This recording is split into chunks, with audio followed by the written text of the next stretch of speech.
Ahoy there, Lorcana fans. Welcome back to Camp Quest. I'm Ian, and I actually have a guest with me today. This is my dear friend and testing group aficionado of all things 63 cards, Brian, who is one of the mainstays of our locals and has become a good friend of Lindsay and I's. Also, Set Champs winner from this weekend. Congratulations, Brian. Thank you, thank you.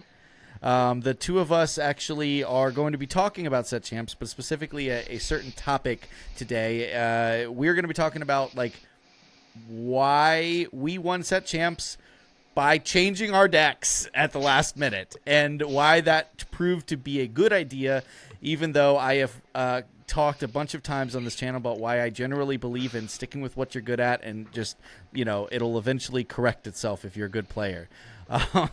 So we both did the bad thing, but we got away with it. I got the playmat. Ooh, pretty. Mine's over there. It's buried in cards at the moment. Well, that's the best way to have a playmat, is the one that's buried in cards. So, Brian, welcome to the channel. You've actually been on the channel before. You've been in gameplay videos before. Yep. You've seen my hands. You've seen, yes. So, I want to start sort of talking. You and I test together a lot. And we've kind of played pretty much everything this set at some point, but we had a game plan leading up to the first weekend of Set Champs in the DLC. I would love for you to run through your process and your past experience in tournaments, and what you did differently leading up this time. Okay, well, past experience in tournaments. So that was my first DLC, I would say. But other set champs, it was, we did a lot of prep. We did a lot of practice. We locked in, several weeks before to make sure that we got as many reps in as possible, to make sure that we were learning as much as we could, learning those matchups, going over things. I mean, you and I have practiced games upon games, just running the same thing over and over again, just trying to see how it felt. This was my first set champ win. I have taken second place many times. A million times. Probably more than anyone else in our city. Yeah. So it's been a slog. Sometimes it works and sometimes it doesn't. Most of this set, I played a lot of blue steel. I played a lot with Cindy and a lot of the 246 ramp, and then about a month before DLCs, I decided on a switch. The blue steel wasn't hitting it. The meta was switching. It was kind of falling apart in the matches I was playing. It was losing more than it was winning. So we kind of talked about switching and landed on Ruby Amethyst. Which actually fit my play style a lot better. I think it's a little bit more mid-range, a little bit more aggro, and it kind of just grooved with me. It felt really good. Like all my matches, I was winning, or if I was not winning, it felt winnable. Things were going really well. I mean, the entire month leading up to DLC, it was feeling like that. We went into that first set champ weekends the week before, and I was starting to feel the meta shifting just a little bit. Really, I mean, there was a little bit of dogs, but I think it was a little bit more of the Baja was kind of creeping in. I only got to go to one set champ that weekend, and it was a mixed field. I don't really remember everybody who was there. I know we had 3 different Ruby Amethyst players. A lot of Ruby Amethyst. No Blurple, which was probably a good thing. Yeah. One Dogs, one Baja. One Dogs, one Baja. Purple Steel. And it just, draws didn't go my way. I mean, I think you and I played a game, and you were playing Dogs, and it should have been a win for me, and I just couldn't get the draws. It just happens. You bricked your game, one of your games on the play. Yeah. If I remember correctly, which is that's... And, that happens. Does. Sometimes the cards do what the cards do. But ultimately, Ruby Amethyst won that weekend. So that that gave me hope. I was like, okay, things are still working. It beat you. It beat me. Yeah. So then the week up to DLC, it felt like everything fell apart. I was losing games. Things like the meta was really shifting. People were teching for for dogs, I think, in a lot of ways, and learning the Ruby Amethyst matchup in other ways. And like I was kind of getting hit by the meta shifting for other decks just being good into my early game. Yeah. Well, and I'll say this too, for my part, and just sort of to catch up, my side of the story up to it too, is like I mean I was playing Ruby. I wanted to play Ruby Amethyst with you guys, but while I think you're right, I think it was sort of the perfect Brian deck. It's the faster side of mid-range, like very up-tempo, very proactive, making your opponent respond to things, but it had those like tricky moments where you can like chain buffs with horsemen and do some crazy stuff, which is always fun. It's like aggro early game and then like fight the board mid game and then quest out end game. And I think that it's like I mean, I still think it's a good deck, and I'm excited to see where it goes from there. But like, it kind of rose up in response in many ways to people's inability to like manage dogs while also like not sacrificing the purple steel matchup completely. And so we were really optimistic about it, but I was struggling with it a bit because I couldn't find a build I was happy with. I hated taking L's to Blurple. And so I stuck with dogs mostly because I'd had that deep experience with it from Fabled. And like it's one of those things where it's like when you have a deck that's like generally agreed upon to be at a certain power level and not a lot of people can play it well and you feel like you have an edge going into any tournament. Right. That's how I felt in Fabled. Yeah. But it was funny because after the first two set champs, because I went to both that weekend, I felt better about dogs on first blush. I was like, oh, I bubbled out of a top cut because I was 3-1, but I was the 5th place. We had 16 players. It cut to just top 4 because we couldn't get that 17th player, and bubbled out. But was like, my only loss was a dog's mirror, which is always just an RNG clown fiesta. It's like, okay, cool, no big deal. And I kind of stomped a lot of the other matchups. I won a Ruby Amethyst matchup, which I had been struggling with in testing. So it was like, everything's turning up Millhouse here. Played on the Sunday, made it to the finals, beat a Ruby Amethyst, mostly because you bricked on the play. But then, I played in the finals, and I'm thinking, I can do this. I beat Ruby Amethyst twice this weekend, and I brick in the finals. So I'm like, okay, but like I bricked, so it's not really a flaw. It wasn't with the deck. my fault. It wasn't my fault, right? Bricks happen, right? And I benefited from a brick earlier today, so it all comes full circle. So I had that like first reaction, and then as we went to the week, I went to like 3 locals that week for just maximum practice, include not just ours, but I went to like 2 others. And what was interesting is I started seeing and playing against people teching for dogs, and now I knew in theory people were buzzing about dogs. And I kind of had this thought process like, I wonder if people are going to like, wonder if people that's going to change like the deck choices. Like, are more people going to play Ruby Amethyst? Are more people going to play Purple Steel? That's kind of what I assumed because that's what I saw I saw a lot of Ruby Amethyst that week at locals, at the set champs. I had seen a lot of Ruby Amethyst, right? Some Purple Steel. So I'm thinking, okay, that's going to be the way people try to beat dogs is by the deck choice. But then as I'm thinking back on it and I'm playing in locals and I'm getting hit by spooky sites, I'm getting hit by Benjas and Alices and Plutos and everything. And I'm going, wait a second, like, hold on. My cat just knocked my charging brick out of the wall. Oh, no. Yeah. Stop it. Get out of here. A little behind the scenes for you. So I started like going through all this these thoughts, and I started thinking back to like, okay, wait, actually, I did get a win against a blue-yellow deck that was on quad spooky sites.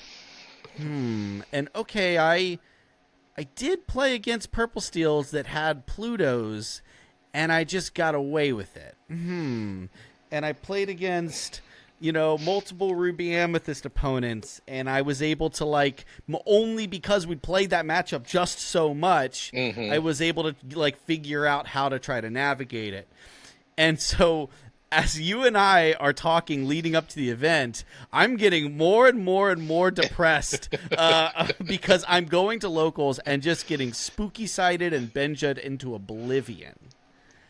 And you and I think on the Thursday before, were like, what do we do? Do we swap now?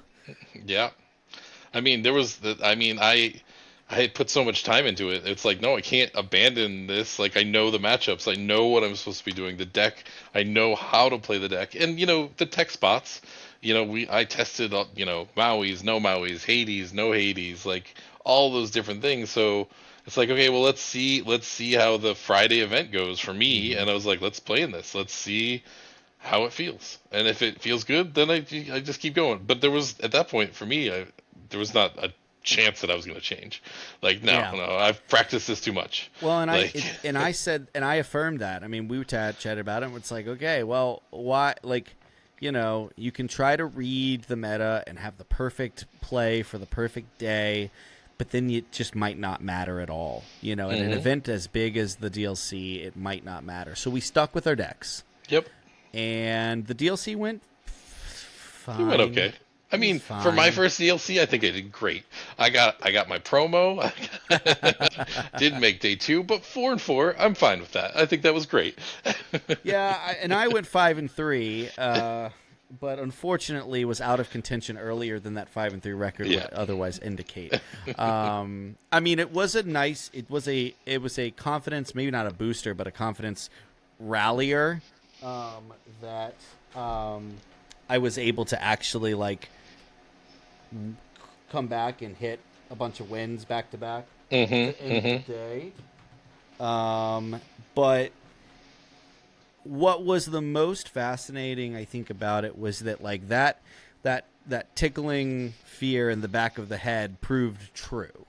Right. Oh, yeah. And that you spent all day Saturday hearing me complain about the Nonstop. litany of dogs texts that I was coming up Scuttles against. everywhere, but Pluto every single time. Why is there Benja? Everyone's putting Benja in their deck. Why did both of my Blurple opponents play spooky sites? Yeah. Crazy stuff, right? Yeah. And so I came away from that weekend really torn because I went 5-3. I felt like I played great.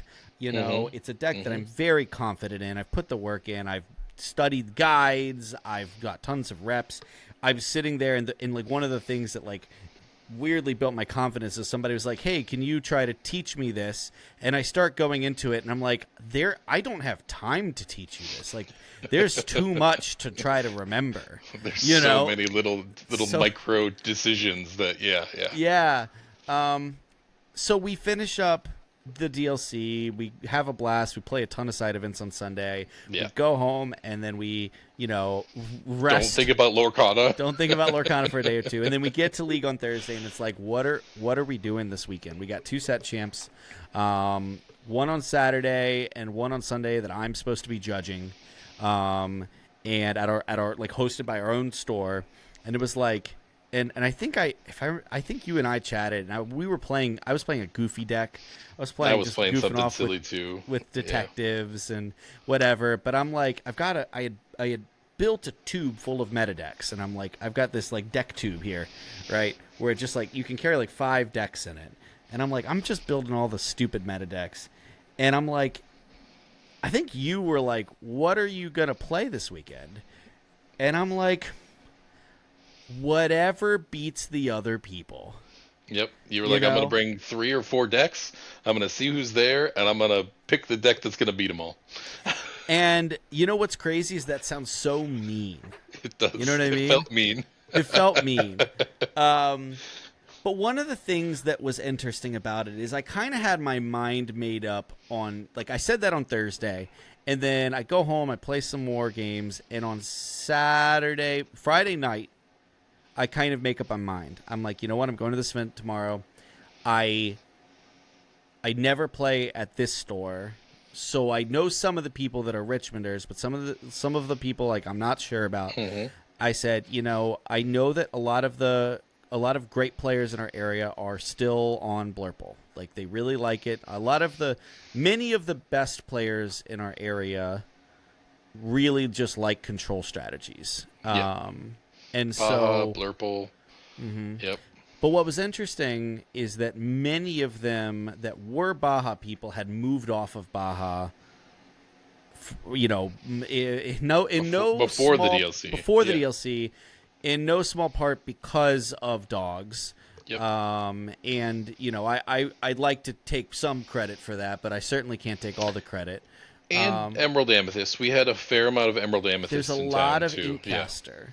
Yeah. And so it played by players that play in a lot of events. And so it Yeah. was one of those things where it was like, okay, like they're doing the math in their heads. These players are like, well, shoot, do I have a better shot with Baja, or like if I play Baja, am I gonna try to jam in Under the Seas or Spooky Sites, and that's gonna hurt me into all the other people that play Blurple. So a lot of Baja players have sort of like switched.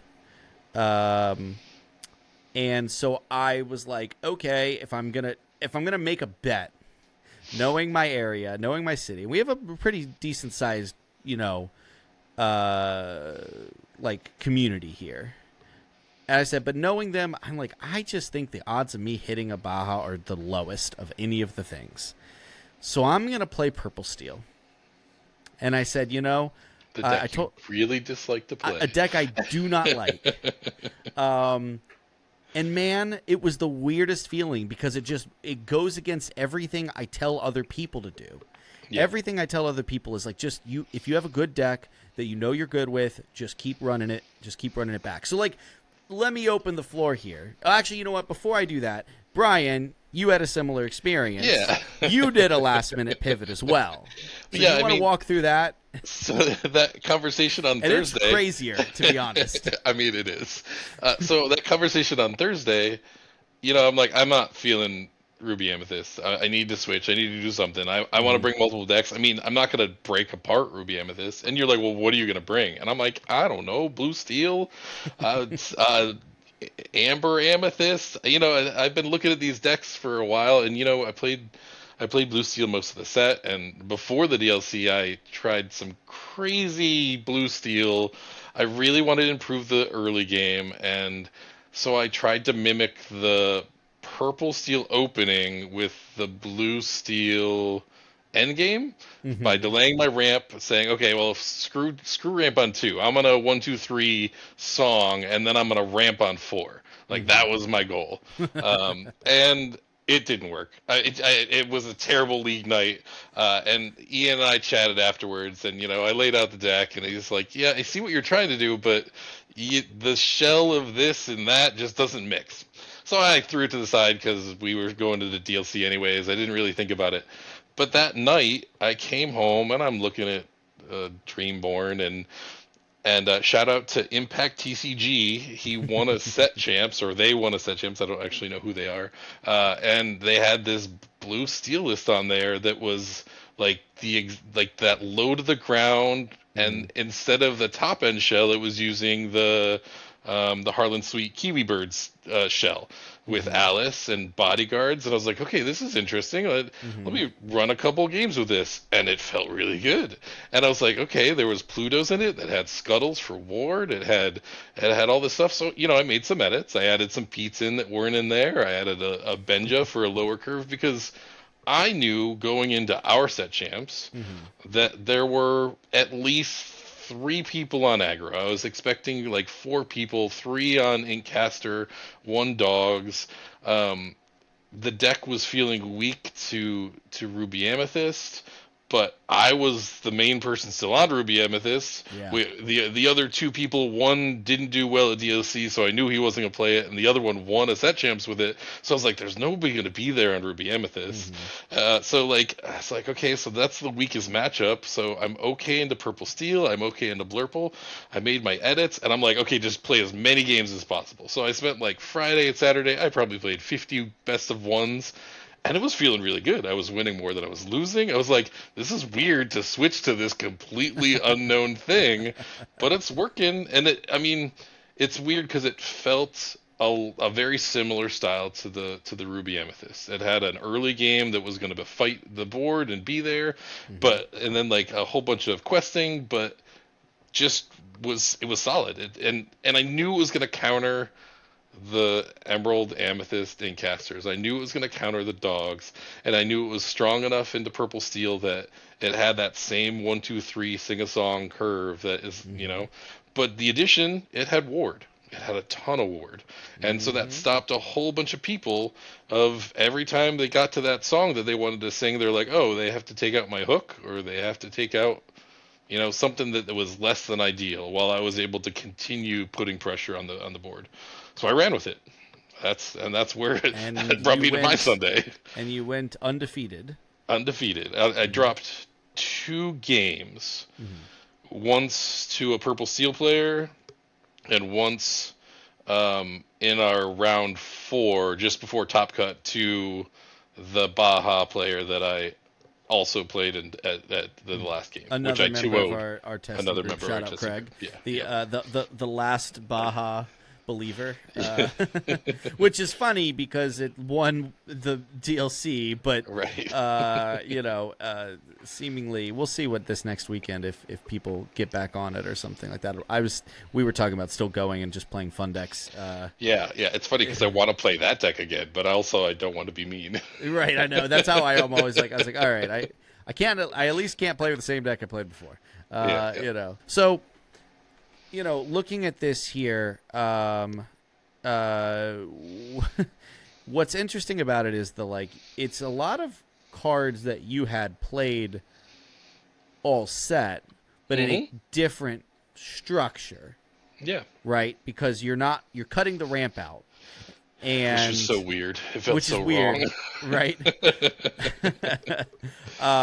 But it makes sense, right? You have this, and this is something I kind of want to hit on. Like, now that we kind of have told the story, you and I, we switched decks. We both won with the decks that we switched to like the night before. We Hmm. optimized them to try to handle the meta, right? I will talk about that in a second here, but like, wait, let me ask the hypothetical question here. When do you think somebody, if you were giving advice to another new player or a aspiring competitive player, that has been maybe struggling to have success at like finishing events and winning set champs and stuff like that, like when do they swap? Because like the traditional parlance that I always give people and that I have lived by. This was the first Brian, this was the first time I've ever swapped a deck during mid Before. set champ Oh. season. Ever. Yeah, I mean that's true. You've always committed. Yeah. I don't even. I think the biggest reason that I felt comfortable doing it this time was DLC prep. I knew the meta. I had Mm-hmm. watched the meta. I had played against the meta. We saw what the meta breakdown was for DLC. So like I had practiced so many of these matchups and so many different angles of these things that I knew what people were playing. I knew what people were trying to do with any deck that I was going up against. So this was different. It was like a different style. It was like it does feel a little bit of the purple steel Mm-hmm. with its style, but I think the ward gives something that people weren't expecting. Mm-hmm. And the first matchup I was playing, and someone was like, "What deck is that? What is going on?" Like so many things with ward, and like it just threw people for a loop because they hadn't planned for it. It was not in anybody's expectations. So it's like I couldn't tell someone who's newer to the game or struggling to like, yeah, just switch up. Like, no, it helps if you know what you're going into. Like, I Mm-hmm. think I think both of us made a meta call based on what we saw people around us playing, that we were comfortable enough with the field that we could pick up something that was, I mean, it's close enough. Like I had been playing blue steel for a big part of the beginning of the set, so like I knew what these cards were doing. I knew what I was, Mm-hmm. trying to achieve with it. And so that was not that big of a switch as far as how I felt. I Mm-hmm. mean, in reality, it definitely is a vastly different deck. Because I didn't True. really play Kiwi Birds at all. I never really picked it up. I was like, nah, I don't want to play an aggro deck. Um, but it's just, it it felt right as soon as I got it, and as I was doing it, playing against all these things where I knew what their game plan already was. I was like, oh, I can combat it by playing this. I know that going into Purple Steel, I want to have an Alice on 3 because they won't be able to take it out. Mm-hmm. Like, great, and then it's gonna make a bodyguard that will just slow them down even more. Mm-hmm. Like, it's just it created enough little incidences that tripped up my opponent to cause them to put them on the back foot, and Yeah. just that was great. It felt right. So I don't think I would really give anybody advice to switch unless you really have that sometimes the deck works for you, sometimes you know Mhm. what you're walking into. And I think the biggest thing for this was I had a pretty good idea of the field that I was walking into and that this was going to be strong into that. Well, and it's a good point, right? Because like obviously when you're playing at locals, it is a untapped uh like source of information of just go to locals, see what Right. people play. Like the more you play at locals, the more you get a check. Like, hey, I know certain players in our community prefer certain play styles, which means that player is almost certainly only playing one or two decks that are in the Hmm. metagame part of that play style. Like most of the players out there that I've played a ton against, that are similarly to us, like consistently in the top cuts and people that you have to plan for, those players tend to they tend to be a control player. Well, that means they're probably on, Baja or Blurple, maybe Yep. Blue Steel Ramp, maybe, but like, I know a lot of the players some of the players, for instance, like that I really respect. Like I know that at the end of the day, they're going to want to feel like they have flexibility and Hmm. tools to come back in any matchup. Well, that might not really be Blue Steel Ramp, so they would probably take that out, Yeah. and then you Yeah. could just Yeah. assume that they're playing Blurple or Baja. So, like, Hmm. with that in mind, I mean, I'm going to flash my list up here for a second too. This was my DLC. Actually, you know what? We're going to pause here for a second. You talked about how important it is for you to know your local meta and know the metagame in general. You can spin this out into DLC Richmond. I mean, I think the players that a lot of the top players did really well because they said, we're going to take this bet that, Purple Steel is going to be a huge portion of the field. Hmm. And we're going to also take this bet. A lot of the players that did quite well with Baja were like, hey, we're going to also take this bet that other people are going to take out the dogs. Other people are going to tech for Hmm. it. Other people are going to push them down. And so we're not going to worry all too much about it and dilute our deck with Under the Seas and Spooky Sites and things like Yeah. that. Yeah. I mean, Um, I think what Podcana just did a Sky and Lucas interview, mhm. and both of them are like, "Yeah, if Dogs is going to be 10%, we'll lose 10% of our matches. That's okay." Right. And like that's crazy, Yeah.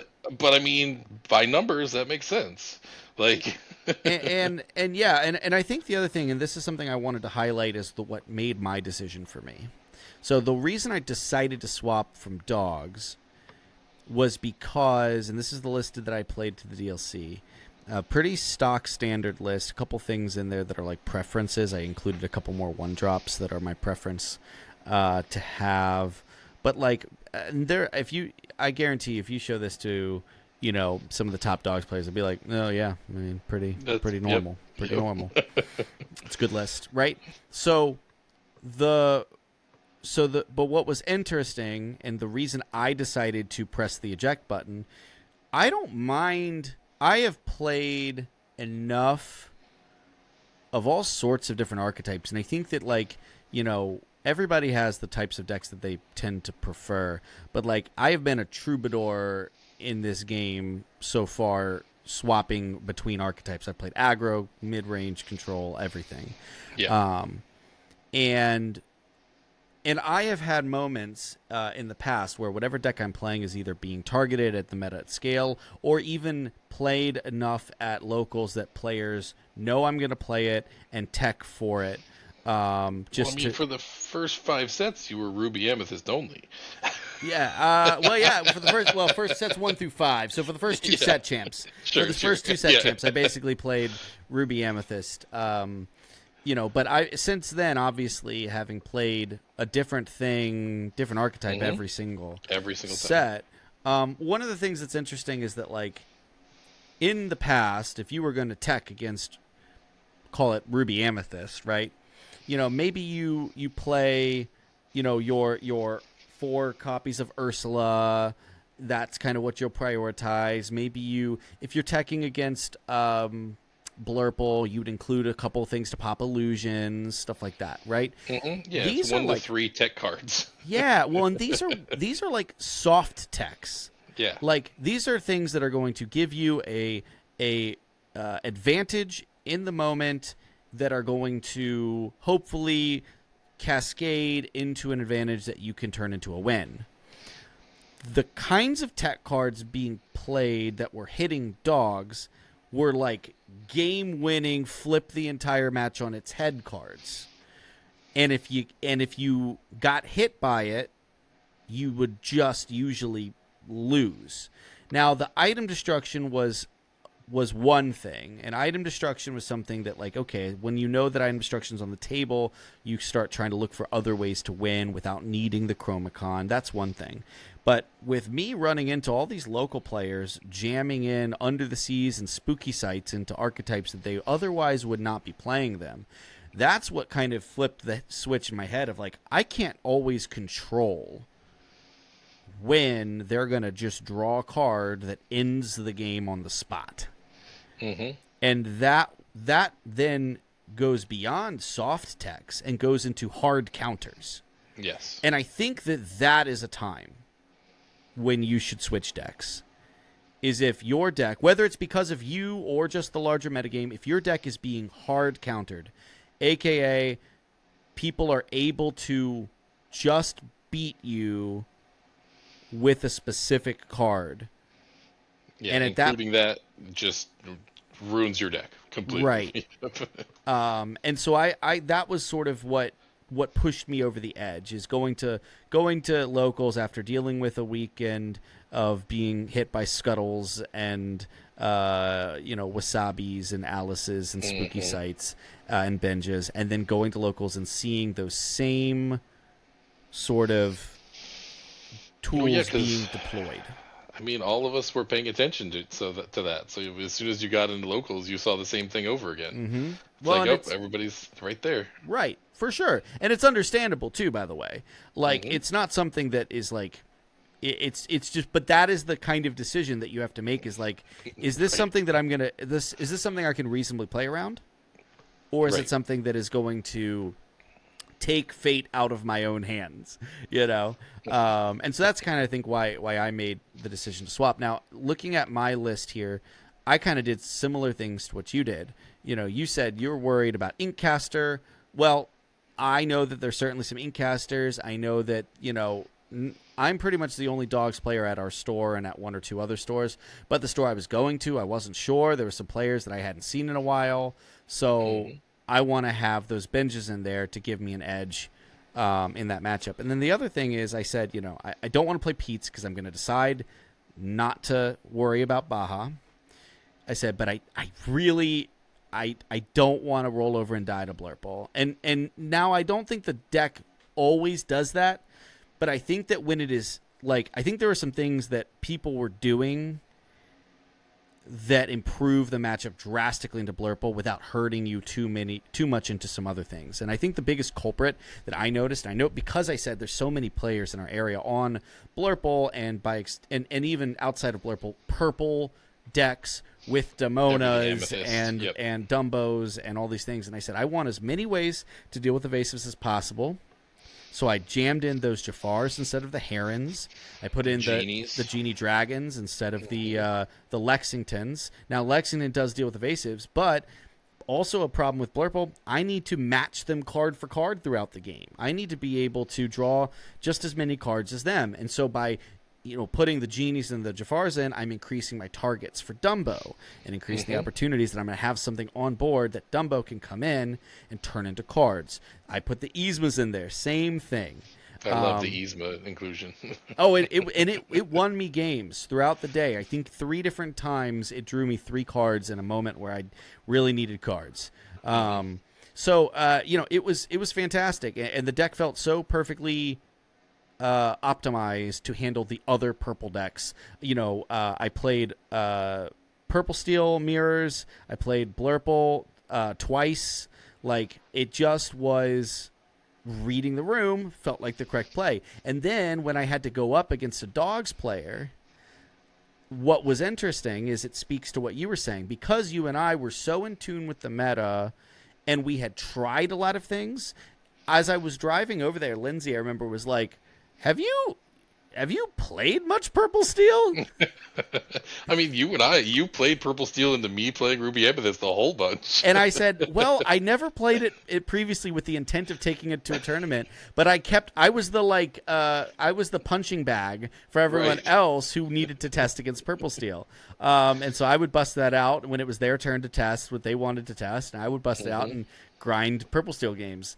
Because it was the boogeyman. I mean, we knew it was going to be the most played deck, Yeah. so we wanted to test against it as much as we could. Right. And so, like, there's the edge there too, where it's like switching decks allowed me to, instead of taking something that I felt I was going to be at a disadvantage, not only am I swapping to something that I feel like gives me a better edge on the field, but because I had put all of those hours into dogs, when I did play against dogs, I knew everything that was going to happen before it happened. They're I like, knew oh, you played that? You've probably got this play and this play and this play. everything. It was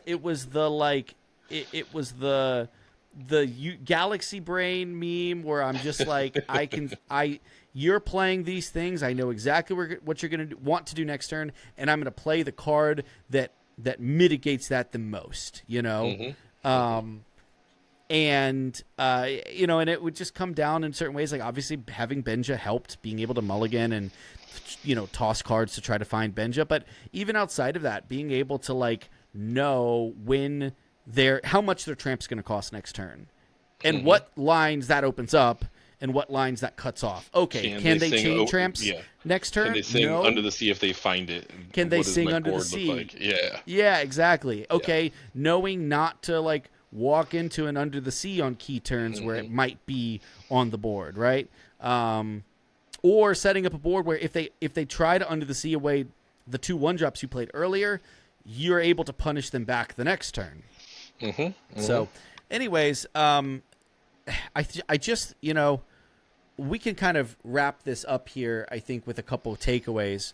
But for new players, guys, I still think that the best thing is for you to pick a deck, build a deck that's good. Don't overly obsess about the specific, tech cards and stuff like that to start. Just get reps, and when you go to a tournament, have a growth-based mindset.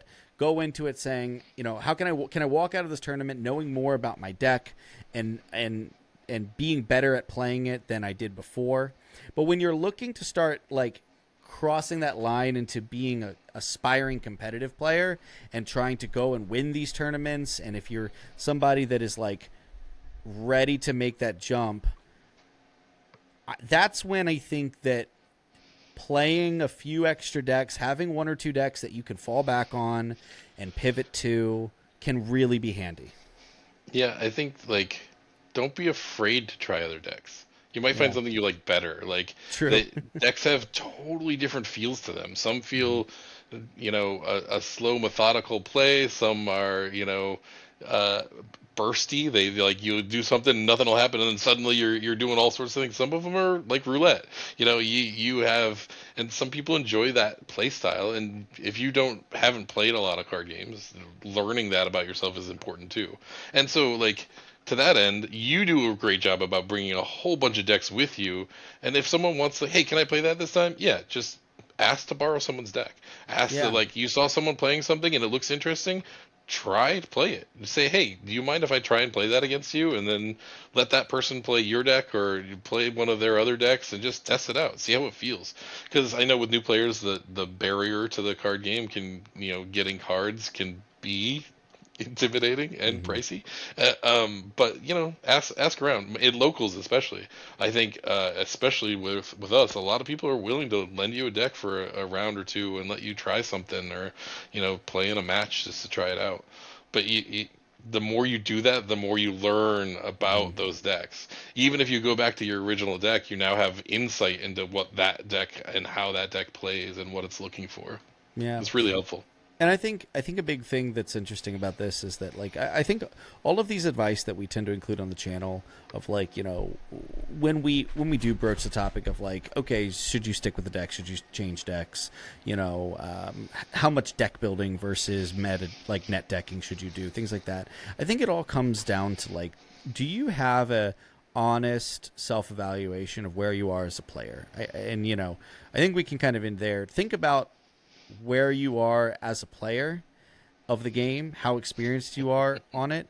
I'll sort of, you know, I'll hype you for anyone who's still listening. I will tell you this, you know, later this week, we're gonna put out a video from Lindsay, who also won a set championship this season. It's been a good run for the testing group this season. But this was Lindsay's first win. And she did not do what we did.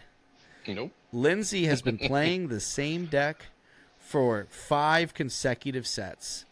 And, you know, occasionally she knows we'll pick that something. matchup. Yeah, she knows everything about that deck. She knows everything about it. And it's one of those things where she trusted the math. She said, I'm going to get one with this eventually. Every set I'm getting better with this. I'm learning deeper interactions between all these cards, understanding why everything's there, and all I have to focus on is how to beat the things in front of me with the tools at my disposal. I don't have to weigh matchups between other things. The matchups are what they are, and I'm just going to be the best I can at it. So there is benefit to Both not sides. worrying about deck selection. Yep. But deck selection, when you're ready to take that step and learn multiple decks and put that time into those things, and you're ready for that level where you can pick up a deck, prep with it for a week or two, and be ready to play it at a 90+% efficiency, deck selection is one of the biggest tools in your arsenal as an aspiring competitive player. So that's definitely something that should be considered if you are ready to make that jump and ready to start winning more events. Yep. So, yeah. Cool. Well, Brian, thanks so much for joining me, man. It was a blast. Absolutely. This was a fun weekend. It was fun because I got to judge the event that you won. Right. And you were playing in the finals against one of our other friends. It was awesome. So Goofy Top Deck won both games. Yes, absolutely wild. The Plutos. That's what it was. Pluto, not Goofy. Pluto, yeah. And just like the Pluto for the challenge to get the exact amount of lore you needed to win. Amazing. Yep. So yeah, very, very exciting games and really enjoyable. Those decks will be linked down in the description. Of course, if you're still listening, thank you for watching. Like, subscribe, do all that stuff. And we will see you on the next one. Bye. Bye.